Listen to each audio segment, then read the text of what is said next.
আমরা মনে করি ইসলাম একটা লোকাল ধর্ম, ইসলাম একটা লোকাল ধর্ম, মানে যেমন তেমন করে পালন করলেই হয়। ইসলাম সর্বযুগের আধুনিক ধর্ম, সর্বযুগের। আপনি কোন যুগের কথা বলবেন? আর এখন তো মধ্যযুগের কথা বলা হয়। মধ্যযুগ কি? মধ্যযুগ কাকে বলা হয়? রসুল সাল্লাল্লাহু আলাইহি সাল্লাম আসার আগে না আসার পরে? মধ্যযুগ কাকে বলা হয়? বর্বর যুগ কাকে বলা হয়? আইয়ামে জাহিলিয়াত যুগ কাকে বলা হয়? আমি তো মধ্যযুগ কাকে বলে সেটাই জানি না। আমি বড় পথ পেয়ে গেছি, আমি বলে দিলাম মধ্যযুগীয় কায়দায়। কিসের মধ্যযুগ? কিসের বর্বর যুগ? বর্বর যুগ ছিল নবীজির আগে, রসুল সাল্লাল্লাহু আলাইহি সাল্লাম আসার আগে ছিল বর্বর যুগ। মধ্যযুগ যেটা বলে সেটা ছিল রসুল সাল্লাল্লাহু আলাইহি সাল্লামের আসার আগে। কিসের ইসলাম ধর্ম নতুন ধর্ম? কিসের? কেন মুখ দিয়ে এই কথাগুলো বের হবে? একটা মুসলমানের মুখ দিয়ে কেন এই কথাগুলো বের হবে? কেন? আদম আলাইহিস সালাম আদি পিতা আমাদের, একদম পৃথিবীর শুরুর যে মানুষ, শেখে তিনি কে? আদম আলাইহিস সালাম। তার ধর্ম কি ছিল?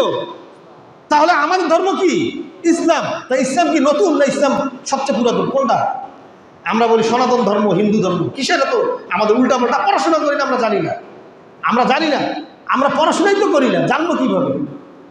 আমরা মুসলমানরাই মুসলমানের বিরুদ্ধে লেগে যাচ্ছি, মুসলমানরাই মুসলমানের বিরুদ্ধে লেগে যাচ্ছি। আমরা কে কাফের কে মুসলমান আমরা এগুলো জানি না। আমরা কাফেরদেরকে বলছি মুসলমান, বলা হচ্ছে কাফের। যে মুসলমানের ভিতরে এত, ইরানে যারা থাকে তারা কি মুসলমান? যারা শিয়া তারা কি মুসলমান বলা যাবে তাদেরকে? আমাদের বলা যাবে না। তারা দেখেন সবচেয়ে বেশি মুসলমানকে হত্যা করেছে ইরানের শিয়ারা, সবচেয়ে বেশি। ইতিহাস ঘাটে ইহুদিদের চেয়েও বেশি। আর বললে বলা হয় আহলে হাদিসরা ইহুদিদের দালাল। আরে ভাই, ইহুদিদের দালাল কেমন করে? আপনি তো জানেন না যে আহলে হাদিস কতটা ইহুদি বিদ্বেষী? আপনি তো জানেন না, আপনি তো বলবেনই যে আহলে হাদিসরা কি করে? ইহুদিদের দালাল। কেন বলেন এই কথা? বলেন কেন, কি কারণে বলেন যে ইহুদিদের দালাল? এক একজন আহলে হাদিসের আলেম যদি ইহুদিদের দালাল হতেন, তাদের বাড়ি গাড়ি সব বিল্ডিং বাড়ি হয়ে যেত। তারা রেঞ্জ রোভার, হার্লি ডেভিডসন এগুলো গাড়ি নিয়ে ঘুরে বেড়াতেন, অথচ বলা ইহুদিদের দালাল। অথচ আহলে হাদিসরাই সবচেয়ে বেশি ইহুদিদের বিরুদ্ধে কথা বলে। আহলে হাদিসরা যারা আমরা আহলুল হাদিস, আহলে হাদিস অনুসরণ করছি, আমরাই সবচেয়ে বেশি ইহুদিদের বিরুদ্ধে কথা বলি। ইহুদিদের টনক নড়ে যায় যখন একজন আহলে হাদিস কথা বলেন। তেল যারা মাখে তারাই বলে ইহুদিদের দালাল। ওই যে জানে না, এ কারণেই বলা হয়। তাহলে দুনিয়া সম্বন্ধে তাদের জ্ঞান এত বেশি অর্জন করছেন যে আখিরাত সম্বন্ধে তাদের ধারণা নেই। আখিরাত সম্বন্ধে ধারণা করতে হবে, ধারণা রাখতে হবে। অহংকার পোষণ করা যাবে না দিনের ব্যাপারে, কোনো ব্যাপারে অহংকার পোষণ করা যাবে না। আল্লাহ তাআলা বলছেন ওয়ালা তামশি ফিল আরদি মারহান, তোমরা এই জমিনে অহংকার করো না। সূরা লোকমানের 18 নম্বর আয়াতে আল্লাহ তাআলা বলছেন ওয়ালা তামশি ফিল আরদি মারহান, তোমরা এই জমিনে অহংকার করো না। কোন জমিনে? যেই জমিনে আমি তোমাদেরকে বাড়ি গাড়ি করার অনুমতি দিয়েছি, যেই জমিনে আমি তোমাদেরকে ফল ফসলাদি উৎপাদন করার অনুমতি দিয়েছি, যেই জমিনে আমি তোমাদেরকে প্রাণ ভরে শ্বাস নেওয়ার অনুমতি দিয়েছি, এই জমিনে কোনো অহংকার চলবে না। আমি আল্লাহ ছাড়া কারো অহংকার চলবে না। ওয়ালা তামশি ফিল আরদি মারহান ইন্নাল্লাহা লা ইউহিব্বু কুল্লা মুখতালিন ফাখুর। নিশ্চয়ই এটা আল্লাহ তাআলার কাছে অনেক গর্হিত একটি কাজ। আল্লাহ তাআলা এটা পছন্দ করেন না। আমরা এই দুনিয়ায় এসে কি করি? মুনাফিকি জীবনযাপন করছি। আমরা মুনাফিকি জীবনযাপন করি। আমরা মুখে বলি মুসলমান, কিন্তু অন্তরে আমাদের মুসলমানিত্ব নাই। অন্তরে আমাদের মুসলমানিত্ব নাই। ইসলাম যে একটা অত্যাধুনিক ধর্ম, সর্বযুগে কিয়ামতের আগ মুহূর্ত পর্যন্ত যে ইসলাম একটা অত্যাধুনিক ধর্ম, এটা আমরা মানতে নারাজ। আমরা মুসলমানই বলি মৌলবাদী।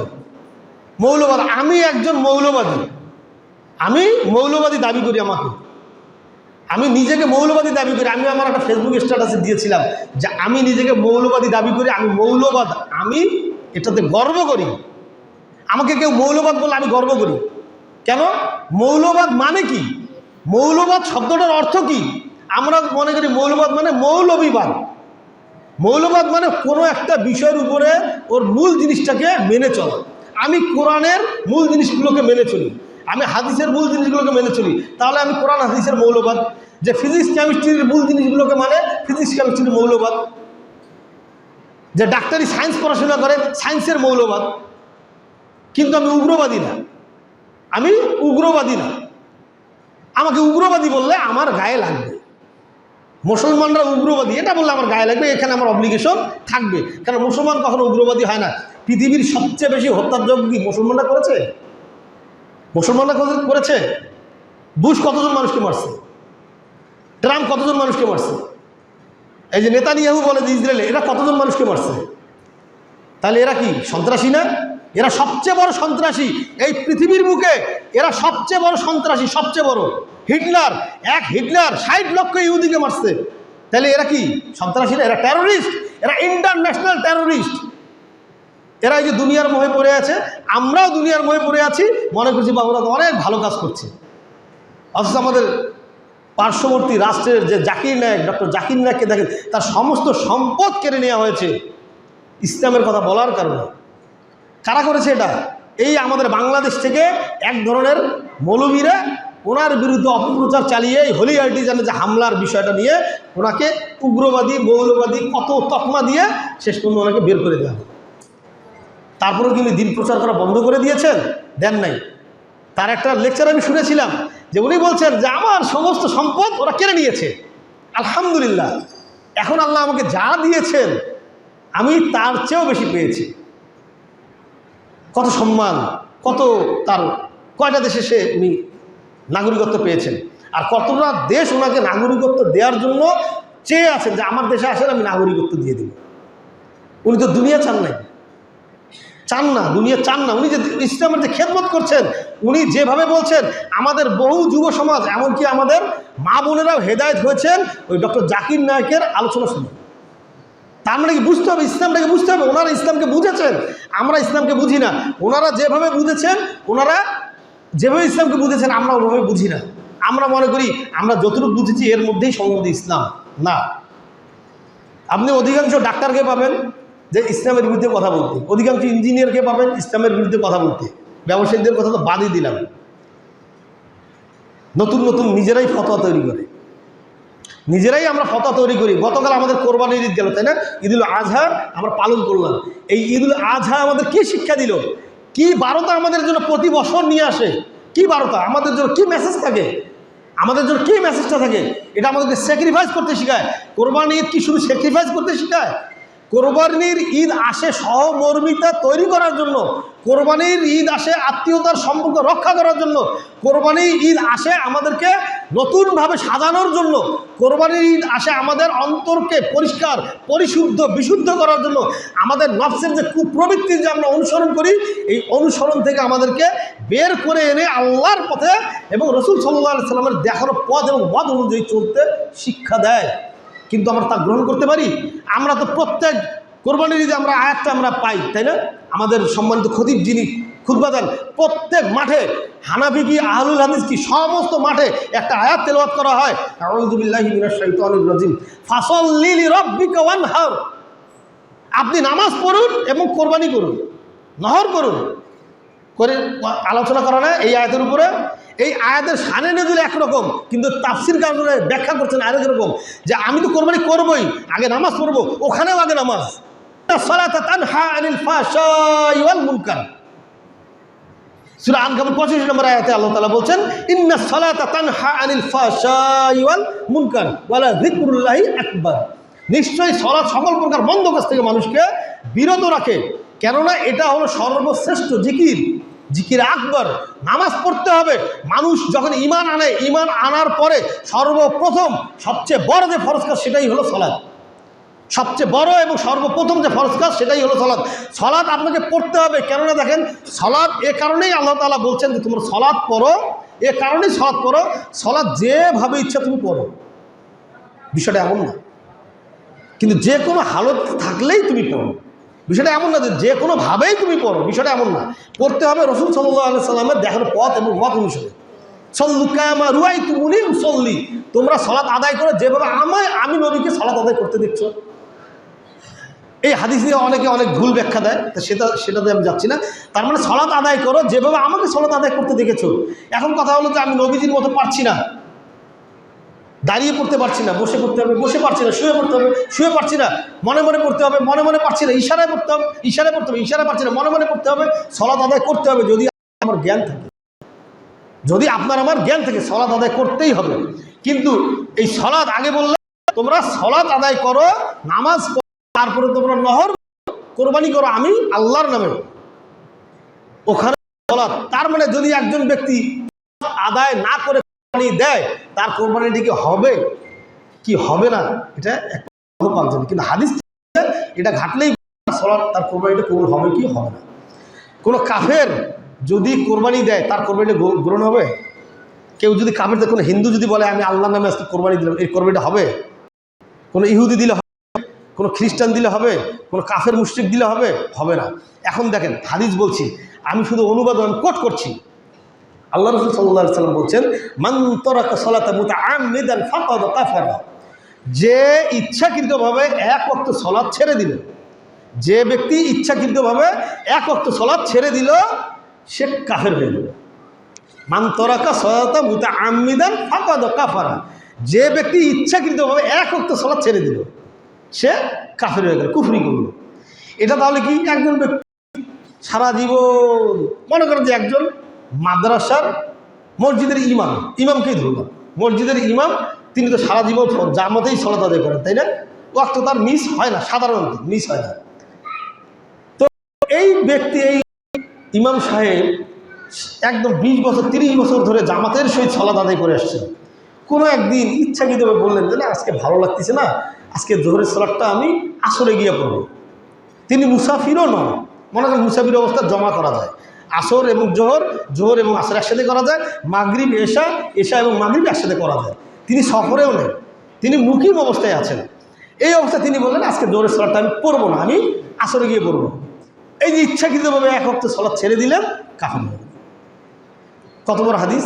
তাহলে নামাজি ব্যক্তির জন্য যদি আল্লাহ রাসূল সাল্লাল্লাহু আলাইহি ওয়াসাল্লাম এই নির্দেশ দিয়ে থাকেন, তাহলে বেনামাজির জন্য আল্লাহ কি বলছেন? আল্লাহ রাসূল সেটা শোনেন। আল্লাহ রাসূল সাল্লাল্লাহু আলাইহি ওয়াসাল্লাম বলছেন, বাইনাল আবদি ওয়া বাইনা শিরকি ওয়াল কুফরি তারকুস সালাত। বান্দা, কুফর এবং শিরকের মধ্যে পার্থক্যই হলো সালাত। মানে আপনি একজন হিন্দু, একজন মুসলমানের সাথে একজন খ্রিস্টান, ইহুদি, হিন্দুর পার্থক্য কোনো কিছু দিয়ে করতে পারবেন না, একমাত্র সালাত ছাড়া। কি ছাড়া? সালাত। আযান দিয়েছে, যিনি মসজিদে গেছেন তিনি মুসলমান, আপনি অবলীলায় বলতে পারবেন ওই যে লোকটা মুসলমান। আর যিনি মসজিদে আসেন নাই, তাহলে তার ব্যাপারে আপনি একটা অন্য এলাকায় গিয়েছেন, গিয়ে দেখলেন যে আযান দিল, দুজন ব্যক্তি একসাথে দাঁড়িয়েছিল, আযান দিল, একজন ব্যক্তি মসজিদের দিকে ঢুকে গেল, তাহলে আপনি অবলীলায় বলতে পারবেন যে হ্যাঁ ইনি মুসলমান। আর যে ব্যক্তিটা মসজিদে ঢুকলো না, এনাকে আপনি কোনোভাবেই, যেহেতু আপনি তাকে চিনতে পারতেছেন না, ফাইন্ড আউট করতে পারতেছেন না ইনি মুসলমান কিনা, একটাই মাধ্যম, আপনি বলতে পারবেন না হ্যাঁ ইনি শিওর, বলতে পারবেন না যে ইনি মুসলমান, পারবেন না, কারণ আপনি তো তাকে চেনেন নাই, তিনি হিন্দু না, বৌদ্ধ না, খ্রিস্টান না, ইহুদি। তাহলে রাসূল সাল্লাল্লাহু আলাইহি ওয়াসাল্লাম এই হাদিস কি ভুল বলেছেন? আর আরেকটা ভয়ঙ্কর হাদিস, রাসূল সাল্লাল্লাহু আলাইহি ওয়াসাল্লাম বলছেন, আউয়ালু মা ইউহাসাবু লিআবদি ইয়াউমাল কিয়ামাতিস সালাহ। বান্দার কিয়ামতের দিন সর্বপ্রথম যে আমলের হিসাব হবে, সেই হিসাবটাই হবে সালাতের। যদি তার সালাতের হিসাব ঠিক থাকে, তাহলে তার সমস্ত আমল গ্রহণযোগ্যতা পাবে। আর যদি সালাতের হিসাব ঠিক না থাকে, তাহলে কোনো আমল গ্রহণযোগ্যতা পাবে না। এখন বলেন, সালাত আদায় যদি কেউ না করে, তার আর কোনো হিসাব নেওয়া হবে? কোনো আমলের হিসাব নেওয়া হবে না। যদি সালাত তার ঠিক না থাকে, কোনো আমলের হিসাব নেওয়া হবে না। আর আল্লাহ তাআলা বলছেন সূরা আল কাহফের 7 নম্বর আয়াতে, 5 নম্বর আয়াতে আল্লাহ তাআলা বলছেন, যারা কুফরি করা অবস্থায় মারা গেল, যারা কাফের হয়ে মৃত্যুবরণ করলো, তাদের কোনো ওজনের পাল্লা থাকবে না, তাদের কোনো আমল তো নাই, তাদের কোনো ওজন করা হবে না, তাদের কোনো পাল্লাই তো থাকবে না। আমরা একটা হাদিস শুনি না, আমরা বলি তো যে রাসূল সাল্লাল্লাহু আলাইহি ওয়াসাল্লাম একজন উম্মতকে ছেড়ে জান্নাতে যাবেন না, আমরা বলি না? তাহলে উম্মত কারা? শুধু মুসলমানের ঘরে জন্মগ্রহণ করলেই উম্মত হয়ে যাবে? ওই যে বললাম যে বলছে যে আমি মুসলমান, একথা বললেই ছেড়ে দেব। হাসিবান নাস আইয়াতরাকু আইয়াকুলু আমান্না, আমি ঈমান এনেছি একথা বললেই ছেড়ে দেব। ফাহুম লা ইফতানুন, আমি তাদের পরীক্ষা নেব না? আমি পরীক্ষা নেব।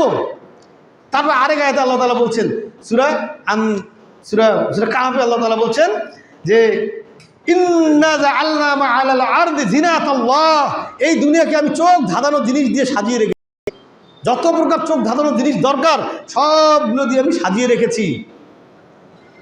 লিনাবলু আহুম আইয়ুহুম আহসানু আমালা, আমি কি তাদের পরীক্ষা নেব না? আমি তাদের পরীক্ষা নেব। সূরা আনকাবুত 2 নম্বর আয়াতে আল্লাহ তাআলা এই ঘোষণা দিচ্ছেন, আমি তাদের পরীক্ষা নেব যে এই চোখ ধাঁধানো জিনিস তুমি সামনে পাওয়ার পরে তুমি সেটা কতটুকু গ্রহণ করলে আর আমাকে কতটুকু ভুলে গেলে। আর কে এগুলোকে গ্রহণ না করে আমি আল্লাহর দাসত্ব করলো, আমি এই পরীক্ষা নেব যে আমলের দিক থেকে কে বেশি উত্তম ছিল, কে বেশি উত্তম ছিল। তাহলে সালাত আদায় না করলে আল্লাহর কাছে আমি উত্তম হতে পারবো? ক্লাসের ফার্স্ট বয় সে যদি ঘাটতেরাও হয়, সে যদি রকচটাও হয়, তারপরেও স্যাররা তাকে নাম্বার দিতে বাধ্য। কেন দেন? তিনি ফার্স্ট বয়, ভালো পড়াশোনা করেন, তারপর তাকে ভালোবাসে। তো আল্লাহ তাআলা এমন কোনো কাজ করবেন না যে কাজের জন্য আল্লাহ তাআলা কাছে আমরা প্রশ্ন করবো। আল্লাহকে প্রশ্নবিদ্ধ করার মতো কোনো বিষয় হবে না, সেখানে সে থাকবে না। কেন? যে আমরা বলি তা আমি যে এরকম জেনা করব, আমি যে নেশা করব, আমি যে ডাকাত হবো, আমি যে চোর হবো, আমি যে বদমাইশ হবো, আমি যে সুদখোর হবো, আমি যে ঘুষখোর হবো, আমি যে ইয়াবা ফেন্সিল মদ গাঁজা খাবো, এটা তো আল্লাহ তাআলা জানেন। হ্যাঁ, আল্লাহ তো জানেন। ক্লাসের শিক্ষকটাও তো জানেন কে ফার্স্ট হবে, কে সেকেন্ড হবে। আমরা মাদ্রাসায় পড়াই, আমরা বলে দিই এই ছেলেটা এবার ফার্স্ট হবে, এই ছেলেটা এবার সেকেন্ড হবে, আমরা বলে দিই, মিলে যায়, অধিকাংশটা মিলে যায়। সব মেলে না, কিন্তু অধিকাংশ মিলে যায়। তা আমরা যদি অধিকাংশ আমাদেরটা মিলে যায়, তাহলে আল্লাহটা মিলে যাবে না? আল্লাহ তো জানেন। আর এই জন্যই তো বলছেন আল্লাহ তাআলা যে আমি চোখ ধাঁধানো জিনিস দিয়ে এই পৃথিবীকে সাজিয়ে রেখেছি এবং আমি পরীক্ষা করব যে আমলের দিক থেকে, গ্রহণযোগ্যতার দিক থেকে কে বেশি গ্রহণযোগ্যতা অর্জন করেছে। আল্লাহকে তো প্রশ্নবিদ্ধ আমরা করতে পারবো না। আল্লাহ তাআলা সব জানার পরেও আমরা প্রশ্নবিদ্ধ করতে পারবো না, কেননা আল্লাহ তাআলা কারো উপরে জুলুম করেন না। কারণ আল্লাহ তো নিজেই জানেন আর জুলুমু জিলুমাতি ইয়াউমাল কিয়ামা, জুলুমকারীর জুলুম বান্দার উপরে কিয়ামতের দিন অন্ধকার হয়ে ধরা দেবে। তাই আমাদেরকে সালাত আদায় করতে হবে। আমাদেরকে সালাত আদায় না করলে আমরা কোরআন হাদিস পড়তে পারবো না। আমাদেরকে 5 ওয়াক্ত সালাত মসজিদে গিয়ে আদায় করতে হবে। গতকালকে কিছু মুসল্লির বিষয় যেটা আমি খেয়াল করছি, অনেক খেয়াল করি, 5 ওয়াক্ত নামাজ পড়ে কিন্তু কোরবানির গরুর গোশত কাটতে গিয়ে তিনি জোহর আসর কাজা করে ফেলেছেন ইচ্ছাকৃতভাবে। আপনাদের এলাকায় হয়েছে কিনা জানি না, তবে আমাদের এলাকায় হয়েছে, কাজা করে ফেলেছে। তাহলে এই যে আমি একটা ইবাদত করতে এসে আরেকটা বড় ইবাদত কিন্তু ভুলে গেলাম, এটা চলবে না। এর নাম ইসলাম না, ইসলাম এর নাম না। ইসলাম এত সহজ জিনিস না, আবার এত কঠিনও না। যিনি 5 ওয়াক্ত সালাত ফজরে যিনি আসেন, ওনাকে জিজ্ঞাসা করবেন যে ফজরে যে আসেন চাচা আপনার কি কষ্ট হয়? উনি এক বাক্যে বলবেন আমার কোনো কষ্ট হয় না। ওনাকে অ্যালার্ম বাজানোও লাগে না, ঘড়িতে সময়টা দিয়ে দেওয়াও লাগে না, ওনার অ্যালার্ম অটোমেটিক বেজে যায়। ওনার অন্তর সে সিগন্যাল দিয়ে দেন যে এখন আমাকে উঠতে হবে। দেখবেন একদিন কষ্ট করে ফজর সালাতে আসবেন, দেখবেন ওই মুরব্বীগুলো আসে, আবার হঠাৎ করে আরেকদিন দেখবেন ওই মুরব্বীগুলোও আসছে, ওই মুরব্বীগুলোই আসছে। ওনারা আসবেন, ওনাদের অটো অ্যালার্ম ওনাদের মধ্যে তৈরি হয়ে গেছে। এবং যারা যুবক তাদের মধ্যেও যারা কন্টিনিউ সালাত আদায় করেন তারাও অটোমেটিক তারা ওই সময় জেগে যায়। এটা আল্লাহ তাআলার একটা হিকমা। ওই যে ইন্নামাল আমালু বিন্নিয়াত, আপনি আমি যেটা চাবো নিয়ত করবো ওটাই পাবো। এই হাদিসের শেষের, এই হাদিসের পুরোটা আমরা অনেকে জানি না, শেষের অংশে আছে যদি কেউ বেগানা নারীকেও চায় তাও সে পাবে। যদি কেউ বলে আমি অমুকের বউকে ভাগিয়ে নিয়ে যাব তাও সে পাবে। যদি বলে আমি একটা পতিতা নারীর সাথে আমি রাত কাটাবো তাও সে পাবে। কেননা ইন্নামাল আমালু বিন্নিয়াত এই হাদিসের শেষের অংশে আছে। এক খুতবায় আমি এই আলোচনা এই হাদিসটা যখন বলেছিলাম আমাকে তো ধরে ফেলেছে, হ্যাঁ হুজুর আপনি নতুন হাদিস বের করলেন। আমি যে হাসতেছি, আমি হাসলাম যে হ্যাঁ নতুন হাদিস আপনার কাছে মনে হলো। হ্যাঁ, এই হাদিসটা কি পুরো কখনো পড়েছিলেন? কারণ আমরা তো শুনছি ইন্নামাল আমালু বিন্নিয়াত, প্রত্যেকটা কাজের ফলাফল হবে তার নিয়ত অনুযায়ী। তা আপনি এটা কি বললেন? আচ্ছা ঠিক আছে, হাদিসটা খোলেন দেখেন, তারপরে কোনো কথা বলি। ওই যে বেগানারেরই কথা বলছি। তাহলে আল্লাহ তো বলে দিয়েছেন তোমার নিয়ত অনুযায়ী তুমি সব পাবা। এখন এটা দিয়ে কি বুঝাচ্ছেন? তুমি সুদ খেতে চাইলেও সুদ খেতে পারবা, ঘুষ খেতে চাইলেও ঘুষ খেতে পারবা, কাউকে খুন করতে চাইলেও খুন করতে পারবা, জেনা করতে চাইলেও জেনা করতে পারবা, আবার 5 ওয়াক্ত সালাত আদায় করতে চাইলেও 5 ওয়াক্ত সালাত আদায় করতে পারবা, রোজা রাখতে চাইলেও রোজা রাখতে পারবা, হালাল টাকা দিয়ে কোরবানি করতে চাইলে তুমি করতে পারবা। ওগুলো যেমন বুঝিয়ে দিয়েছেন এটাও বুঝিয়ে দিয়েছেন। এই হাদিসের অর্থ কি? তাহলে আল্লাহ তাআলা কোনো দায় নেবেন না। এখন আপনি যদি মনে করেন আমি যে সালাত আদায় করছি না, এটা তো আল্লাহ জানেন, আল্লাহর ইচ্ছায় সব কিছু হয়, এজন্য আমিও সালাত আদায় করছি না, আল্লাহ চাইছেন না আমি সালাত আদায় করব, এই জন্য আমি সালাত আদায় করছি না। না, এটা তো আল্লাহ তাআলা বলেন নাই। আপনার বাসায় কোনো চোরকে ঢুকতে দেবেন? কোনো বদমাশকে ঢুকতে দেবেন? আপনি ঢাকায় আছেন, ফোন দিয়ে একজন চোর বললো ভাই আমি রাত 2টার সময় আপনার ঘরে ঢুকবো, আপনি কি রাজি আছেন? আপনি কি বলবেন? যে হ্যাঁ ঢোকো, তালা চাবি ওইখানে আছে, বমুকের কাছে চাবি আছে, চাবিটা ওকে দিয়ে দাও, এটা করবেন? কোনো বোকা মানুষও করবে না, কোনো বোকা মানুষ এই কাজটা করবে না। তদ্রুপ আল্লাহ তাআলাও চান না তার ঘরে যার হেদায়েত লেখেন নাই তিনি আল্লাহ তাআলার এই ঘরে ঢুকুন, এটাও আল্লাহ তাআলা চান নাই। আজকে দেখেন অনেকে জুমার সালাত আদায় করতে আসেন নাই, আসবেন না কেন? আল্লাহ চান নাই যে আমার ঘরে ওই বদমাইশটা ঢুকুক, তার জন্য হেদায়েত রাখি নাই। ইসলাম মানতে হবে ইসলামের মতো করে, আমার মতো আমার মন করা ইসলাম মানলে চলবে না। আমি ফজর পড়বো, জোহর পড়বো না, আসর পড়বো, মাগরিব পড়বো না, এর জন্য ইসলাম আসে নাই। ইসলাম মানলে পুরোটাই মানতে হবে এবং রসুল সাল্লাল্লাহু আলাইহি ওয়াসাল্লামের আনিত বিধান অনুযায়ী মানতে হবে। আপনি আমি আমার মন করা নামাজে আসলাম, দাঁড়ালাম, হয়ে গেল, এক পা সামনে এক পা পিছনে, তাকবীরে তাহারে দিলাম, আল্লাহু আকবার বলে আরেক পা এখানে দিলাম, হলো? ধীর স্থিরভাবে আমাকে দাঁড়াতে হবে। আসলাম, আমি স্থান ঠিক করে নিলাম, দাঁড়ালাম, কেবলা ঠিক আছে কিনা আমার, কেবলাদের, তারপর আমি তাকবীরে তাহরিমা বাঁধবো। আসলাম, কোনো আমার এত ব্যস্ততা, 1 মিনিটে 2 মিনিটে মনে হয় 2 মিনিটের মধ্যে 4 রাকাত নামাজ পড়লে শেষ করে দেয়, একদম 6G 7G স্টাইলে নামাজ পড়ে মানুষ। কেন? ধীর স্থিরভাবে পড়তে হবে। এটা তো আল্লাহর কাছে আমি দাঁড়াচ্ছি, আমি ওই নামাজ দ্রুত করে আমি এসপির কাছে যাচ্ছি, ওখানে গিয়ে ঘন্টার পর ঘন্টা আমাকে চেয়ারের বাইরে বসিয়ে রেখেছে। কেন? এসপির সাথে দেখা করতে হবে। আর আমি একটু আগে সলাটটা 5G স্টাইলে পড়ে আসলাম। আসলে কার কাছে আমাকে যেতে হবে? অনন্ত জীবনে যেখানে আমাকে ফিরে যেতে হবে, যার কাছে আমাকে প্রশ্নের উত্তর দিতে হবে, তার কাজ আমরা ঠিকভাবে করলাম না। করলাম কার কাজ? ওই দাসত্ব করলাম কার? ওই যে ইমাম সাহেবের। অথচ আমরা যখন রুহের জগতে ছিলাম, আমরা, আল্লাহ আমাদেরকে প্রশ্ন করেছেন সূরা আরাফের 172 নম্বর আয়াতে আল্লাহ তাআলা বলছেন, আমরা যখন রুহের জগতে ছিলাম, এই রুহের জগতে থাকা অবস্থায় আমাদেরকে আল্লাহ তাআলা সমস্ত রূহগুলোকে একত্রিত করেছিলেন। আদম আলাইহিস সালাম থেকে শুরু করে পৃথিবীর শেষ যে মানুষটা জন্ম হবে, সেই মানুষটার সমস্ত রূহগুলোকে একত্রিত করেছিলেন আল্লাহ তাআলা এই বারজাখের জীবনে।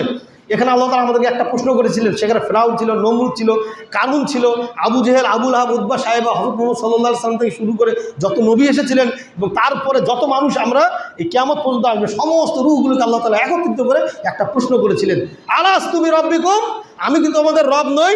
তখন আমরা হিন্দু, মুসলমান, বৌদ্ধ, খ্রিস্টান সবাই একসাথে উত্তর দিয়েছিলাম। আমরা যে বলি না, যে বলেন সবাই বলে আলহামদুলিল্লাহ, আমরা সবাই একসাথে আলহামদুলিল্লাহ বলি না? তদ্রূপ ওই রুহের জগতে সূরা আরাফের 172 নম্বর আয়াত মনে রাখবেন, ওখানে আল্লাহ তাআলা বলেছিলেন, আলাস্তু বিরাব্বিকুম, আমি কি তোমাদের রব নই? তখন আমরা একসাথে উত্তর দিয়েছিলাম, বালা শাহিদরা, আল্লাহ আপনি আমাদের রব, হে আল্লাহ আপনি আমাদের রব। আর যখনই আমরা এই রব হিসেবে আল্লাহ তাআলাকে ঘোষণা দিয়েছি, স্বীকৃতি দিয়েছি, ওই রুহের জগতে আমরা 6টা বিষয়ের উপরে আল্লাহ তাআলার বরত্বকে মেনে নিয়েছি। এর আগে বলেছিলাম এই আয়াতটা। 1 নম্বর, ব্যক্তিগত জীবনে ইসলামকে মেনে, আল্লাহকে মেনে নিতে হবে, আল্লাহর দাসত্বকে মানতে হবে। 2 নম্বর, আমার পারিবারিক জীবনে আল্লাহর দাসত্বকে মানতে হবে। 3 নম্বর, আমার সামাজিক জীবনে আল্লাহর দাসত্বকে মানতে হবে। 4 নম্বর, আমার রাষ্ট্রীয় জীবনে আল্লাহর দাসত্বকে মানতে হবে। 5 নম্বর, আমার আন্তর্জাতিক জীবনে আল্লাহর দাসত্বকে মেনে নিতে হবে। 6 নম্বর, খুব কঠিন, যেটা মানা খুবই কষ্টকর, আমার আর্থিক জীবনে আল্লাহর দাসত্বকে মেনে নিতে হবে, যেভাবে আল্লাহ বলেছেন সেভাবে আমাকে উপার্জন করতে হবে। অথচ এই 6 নম্বরটা খুবই কঠিন, আমরা করতে চাই না, চুপে চাপে হলেও আমরা একটু উল্টাপাল্টা করে ফেলি। তাহলে আমরা কোথায় আছি? আমাদের দুনিয়া, আমরা দুনিয়া নিয়ে বেশি ব্যস্ত। আল্লাহ তাআলা বলছেন, বাল তুসিরুনাল হায়াতাদ দুনিয়া ওয়াল আখিরাতু খায়রুম ওয়া আবকা। তোমরা দুনিয়ার জীবন নিয়ে ব্যস্ত, তোমরা দুনিয়াকে বেশি প্রাধান্য দিচ্ছ, তোমরা মানুষ দুনিয়ার জীবনকেই বেশি প্রাধান্য দিবা, এটা তো আমি জানি। অথচ তোমাদের জন্য আমি আখিরাতকে সুসজ্জিত করে রেখেছি, উত্তম করে রেখেছি, যেখানে তোমাদের জন্য থাকবে একদম জান্নাতুল ফেরদৌস। তাহলে আমরা ভুল করেছি, এতদিন নামাজ পড়ি নেই, আল্লাহর দাসত্ব করি নেই, সুদ খেয়েছি, ঘুষ খেয়েছি, ইয়াবা খেয়েছি, মদ খেয়েছি, গাঁজা খেয়েছি। আমি খাইনি, আমার এগুলো আমাকে বলিয়েন না, বললাম। যাই হোক, এগুলো থেকে আল্লাহর মতো আমরা দূরে, আমরা সবাই দূরে থাকবো। তো এগুলো অনেকে করেছেন না? এখন কি হবে? এখন কি হবে? এই যে যারা মুরব্বী আছেন, যারা 70, 80, 90 বছরের মুরব্বী আছেন এবং আরও তাদের বয়স হয়ে যাবে পরে, যে জীবন অনেক পাপ হয়েছে না, কি হবে এখন? তার তো ক্ষমা নেই, তারা তো জান্নাত পাবে না। তাহলে কি হবে? সেটারও বিধান আল্লাহ তাআলা বলে দিচ্ছেন। সূরা ফুরকানে আল্লাহ তাআলা বলছেন, ইল্লা মান তাবা। সূরা ফুরকানের 70 নম্বর আয়াতে আল্লাহ তাআলা বলছেন, ইল্লা মান তাবা, যে ব্যক্তি তওবা করলো, ওয়া আমানা, ঈমান আনলো। কি করলো? যে ব্যক্তি তওবা করলো এবং ঈমান আনলো, ওয়া আমিলান আমালান সলিহা, যে আমল করলো সৎ সৎ ভালো ভালো আমলগুলো, ফাউলাইকা, অথবা ইউবাদদিলুল্লাহ সাইয়্যাতিহিম হাসানাত। এই যে পাপগুলো করলো মানুষ, শুধু বান্দার হক বাদ দিয়ে, বান্দার হক মারে নাই, বোনের জমি কারি খায় নাই, ভাইয়ের হক মারে নাই, ভাইয়ের সাথে জুলুম করে নাই, আত্মীয়র সাথে জুলুম করে নাই, পাড়া প্রতিবেশীর সাথে জুলুম করে নাই, জমি একটু বেশি নেয় নাই, এই ব্যক্তিরা বেঁচে গেল। আর যদি যারা এই কাজগুলো করেছে তাদের জন্য না, মানে হক, মানুষের হক, যারা কালকে কসাইকে কোরবানির, কসাই গরু জবাইয়ের কারণে গোস্ত দিয়ে দিয়েছেন, টাকা দেয় নাই, এদের জন্য বাদে, এনারা বাদে। অনেকে করে কি কষে গিয়ে গোস্ত কাটায়, কিন্তু গোস্ত দিয়ে শেষ করে দেয়, টাকা দেয় না, তাকে পারিশ্রমিক দিতে হবে। তো যাই হোক, তো এই ব্যক্তিগুলো বাদে যদি বান্দার হক কেউ না মারে, তাহলে আল্লাহ তাআলা কি বলছেন, তুমি যত পাপ করেছো, তুমি মদ খেয়েছো, গাঁজা খেয়েছো, সুদ খেয়েছো, ঘুষ খেয়েছো, সুদ ঘুষও আবার বান্দার হকের মধ্যে পড়ে, তুমি জেনা করেছো, ধর্ষণের মধ্যে পড়বে না, ধর্ষণ হলো ব্যক্তির হক ছিল, কিন্তু জেনাকে উভয় সম্মতিতে হয়। তারপরে তুমি জেনা করেছো, তোমার এই পাপগুলোকে আমি পুণ্যে পরিণত করে দিব, সাইয়্যাতিহিম হাসানাত, তোমার এই পাপগুলোকে পুণ্যে পরিণত করে দেবে। সুবহানাল্লাহ, কত সুন্দর আল্লাহ তাআলা আমাদের জন্য বিধান রেখেছে। কিন্তু ক্ষমা চাইতে হবে আল্লাহ তাআলার কাছে, ক্ষমা চাইতে হবে। আল্লাহ, আমি পাপ করেছি, আল্লাহ এই পাপগুলো নিকৃষ্ট পাপ ছিল, আল্লাহ আমি অনেক গুনাহ করেছি, জীবনে এত পাপ করেছি, আল্লাহ আমি আপনার কাছে ক্ষমা চাচ্ছি, আল্লাহ এগুলো লজ্জিত আমি এই পাপের জন্য, আল্লাহ এগুলো খুব নোংরা পাপ ছিল, আল্লাহ আপনি ক্ষমা করেন, এর জন্য আপনার কাছে চাচ্ছি, আল্লাহ আপনি আমাকে ক্ষমা করেন, আল্লাহ জীবনে আমি এত পাপ করেছি, আপনি সব দেখেছেন, আল্লাহ আমাকে ক্ষমা করে দেন, আল্লাহ আমি আপনার কাছে দু হাত তুলে ক্ষমা চাইছি, আল্লাহ এই পাপগুলো আমি আর জীবনে করবো না, আল্লাহ আপনি ক্ষমা করতে পারেন, এর জন্যই আপনার কাছে ক্ষমা চাইছি, আল্লাহ আমি আজকে থেকে ওয়াদা করছি এই পাপগুলো আর জীবনে করবো না, আল্লাহ আমি সালাত 5 ওয়াক্ত সালাত আমি জামাতের সহিত আদায় করার চেষ্টা করব, আল্লাহ তাআলা আপনি আমাকে ক্ষমা করে দেন। আসা রব্বুকুম আইয়ুকাফির, আশা করে যে আল্লাহ ক্ষমা করে দিবেন। শুধু ক্ষমা করে দিবেন না, ক্ষমা করে দেওয়ার পরে আল্লাহ তাআলা কি করবেন সেটাও আল্লাহ তাআলা বলে দিচ্ছেন। সূরা কাহফের 107 নম্বর আয়াতে আল্লাহ তাআলা বলে দিচ্ছেন, ইন্নাল্লাযীনা আমানু ওয়া আমিলুস সালিহাত, যে ঈমান আনলো এবং আমলে সালেহা করলো, আমি তাকে জান্নাত দিয়ে দেব, কানাত লাহুম জান্নাতুল ফিরদাউসি নুজুলা। সুবহানাল্লাহ। তাহলে আমাদেরকে আল্লাহর কাছে ক্ষমা চাইতে হবে, 5 ওয়াক্ত সালাত আদায় করতে হবে। আল্লাহ তাআলা আমাদেরকে বুঝে শুনে আমল করার তৌফিক দান করুন, এবং 5 ওয়াক্ত সালাত মসজিদে এসে আমল করার তৌফিক, আদায় করার তৌফিক দান করুন। সেই সাথে সমস্ত কাজগুলো আল্লাহ তাআলা এবং রাসূল সাল্লাল্লাহু আলাইহি ওয়াসাল্লামের দেখানো পথ এবং মত অনুসারে